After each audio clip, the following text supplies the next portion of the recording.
l'avancée du populisme. Vous écrivez en guise de page d'histoire, celle qui s'ouvre devant nous a de quoi inquiéter. Oui, l'Europe est en train de sombrer dans le populisme. Moi, je suis effarée par tout ça.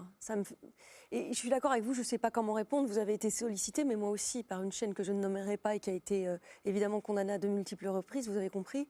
Et c'est, voulez-vous venir ce soir en direct sur un sujet, n'est-ce pas, Zemmour et les femmes? Non, en fait, non. Non. Et l'équilibre est compliqué. Est-ce qu'on y va justement parce qu'on s'estime assez forte pour anéantir ce personnage, ou est-ce qu'on préfère ses idées, évidemment, ou est-ce qu'on y va, ou est-ce qu'on se tait et pour laisser la place à autre chose? Moi, je pense qu'il faut se taire. Je pense que s'il n'y avait pas 50 journalistes autour de lui, il n'aurait pas pu à ce moment-là brandir son arme vers les journalistes. Mais c'est un équilibre terrible. Lorsqu'on songe que quelqu'un comme Michel Onfray, enfin moi, Michel Onfray, c'était les universités populaires de Caen. J'ai passé un été à prendre des notes, à réfléchir, à devenir, à mon avis, à mon humble avis, un peu plus intelligente avec lui. Vous y êtes allée? Non, sur France Culture. Sur France Culture, ben oui, les rediffusions, c'était fait pour ça l'été. Quand on pense qu'il se rallie aujourd'hui, peu ou prou, à quelqu'un comme lui, mais enfin, on est en train de sombrer dans le populisme. Enfin, l'Italie, voilà, la petite musique est là et elle est à notre porte. On est face à l'ascension sondagière d'un non-candidat, mais on le fait exister là. Il n'est toujours pas candidat. Mais il est au centre du jeu politique et une question essentielle pour maintenir la cohésion de la société et qui est sans cesse contestée. On va s'arrêter sur 3 faits d'actualité qui sont au centre du débat et qui permettent de mieux comprendre votre vision de la société française et les dérives qui la guettent selon vous. La première actualité, c'est le procès du 13 novembre 2015 qui a lieu en ce moment jusqu'au mois de mai. Vous y défendez un accusé, Ali Oulkadi, un des convoyeurs de Salah Abdeslam. On a beaucoup dit que ce procès est un procès hors norme par sa durée, par son ampleur, mais aussi par la place inédite qu'occupent les victimes. 5 semaines de témoignages sont prévues pour que chacun puisse s'exprimer. On a besoin collectivement d'entendre ces récits, mais vous y voyez aussi une forme de danger. Expliquez-nous. En fait, je défends avec mon associé Judith Lévy un des accusés qui est placé sous contrôle judiciaire dans ce dossier et nous écoutons avec attention les parties civiles raconter une histoire qui est la leur, mais qui est aussi la nôtre. Enfin, ce sont des récits qui sont plus que bouleversants. Ils sont très souvent insoutenables, avec des leçons d'humanité inimaginables. Et je songe à cette jeune femme qui est venue témoigner jeudi. Il n'y a pas de mots, qu'on soit d'un côté ou de l'autre. On est emporté par cette vague émotionnelle et il y a des récits qui doivent être entendus dans une cour d'assises, vraiment.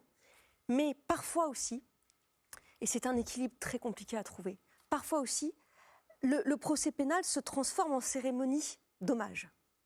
Et là, on sent bien qu'on n'est plus dans une enceinte judiciaire. C'est difficile. C'est difficile parce qu'il ne faut pas oublier qu'un procès, ça reste l'examen de charges qui pèsent, d'éléments à charge qui pèsent sur des accusés, essayer de savoir si oui ou non ils ont commis les faits qui leur sont reprochés et les juger. Mais dans un procès comme celui-là, avec des centaines de victimes et des centaines de témoignages de parties civiles de victimes, à un moment donné, les accusés deviennent eux-mêmes spectateurs de leur propre procès, quoi. Vous dites que ça aurait dû avoir lieu peut-être dans un autre cadre que dans le procès? Moi, vous savez, sur ces questions-là, on est en train de découvrir. Et ce qui nous est arrivé, ces attentats, ce nombre de victimes, ce traumatisme, cette sidération, et les de part et d'autre, on est en train de découvrir judiciairement ce qui est possible de faire ou pas. Et dans ce procès-là, on sent bien que parfois une partie civile s'avance et que là, ça sert à la manifestation de la vérité qui n'est pas seulement judiciaire et qui, évidemment, emporte d'autres choses. Et puis que là, par contre, on n'est pas dans le bon registre. On n'est pas dans le bon registre. C'est vraiment difficile, je vous assure, de part et d'autre.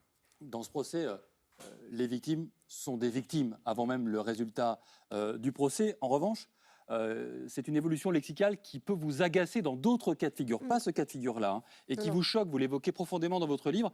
C'est l'évolution qui fait que de plus en plus, le plaignant, celui qui porte plainte, est considéré et appelé même victime, y compris dans l'enceinte du tribunal. Vous évoquez par exemple le Conseil constitutionnel qui a validé ce choix. c'était le 21 juillet 2017, disant, par commodité, ce qui doit vous insupporter, par commodité, le Code de procédure pénale utilise le terme « victime », entre guillemets, pour désigner la personne se présentant comme telle. Alors, qu'est-ce qu'il y a de choquant là-dedans pour vous? C'est que d'abord, les médias aussi, du coup, utilisent ce terme-là. Une personne est victime quand elle accuse quelqu'un de quelque chose d'autre, y compris d'ailleurs quand les affaires sont prescrites. Or, s'il y a une victime sans jugement, c'est donc qu'il y a un coupable sans jugement. Et pour vous, ça traduit ce que vous appelez le passage d'une présomption d'innocence à une présomption de culpabilité qui pour vous est évidemment insupportable.